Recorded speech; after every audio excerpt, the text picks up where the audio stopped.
নমস্কার, আপনারা দেখছেন বঙ্গবার্তা, সবার কাছে সবার কথা। নেতাজি ইন্ডোর স্টেডিয়ামে মুখ্যমন্ত্রী মমতা বন্দ্যোপাধ্যায় এ রাজ্যে ভুতুড়ে ভোটার নিয়ে গতকাল যে অভিযোগ করেছেন তার তীব্র সমালোচনা করল বামেরা। সিপিআইএম নেতা সুজন চক্রবর্তীর দাবি, রাজ্যে যে কোনো নির্বাচনে ভূতের ভূমিকা গুরুত্বপূর্ণ, মুখ্যমন্ত্রীর তা অজানা নয়। মাননীয় মুখ্যমন্ত্রী এবারের পঞ্চায়েত নির্বাচনের পর যে পার্সেন্টেজ ঘোষণা করা হলো, দুদিন পরে সেটা বেড়ে গেল কি করে? পৌরসভার নির্বাচনে কত পার্সেন্টেজে ভোট পড়েছে, হঠাৎ করে সে বেড়ে গেল কি করে?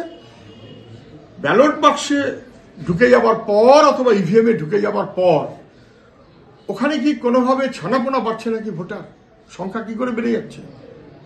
ভুতুরে ভোটারকে হিসেবের মধ্যে না রেখে প্রাইমারিলি ভোটার হিসেব দিয়ে দেওয়া হলো, কিন্তু পরে ভুতুরে ভোটার যোগ করে আবার হিসেব বাড়িয়ে দেওয়া হলো।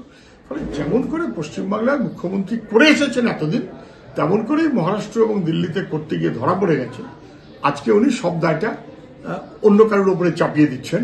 কিন্তু এতদিন ধরে পশ্চিমবাংলায় যা হয়েছে, গত 5-7-10 বছর ধরে আমরা যে কমপ্লেনগুলো করেছি, কেন ভোটার লিস্ট পরিষ্কার করা হচ্ছে না, সুব্রত বক্সির কমিটি সেগুলো দেখবে কি? নির্বাচন কমিশন সেগুলো দেখবে কি? কে সুব্রত বক্সি? ডিএমদের দায়িত্ব দিন, পরিষ্কার ভোটার লিস্ট চাই, পারবেন? Bureau report, Bangabarta.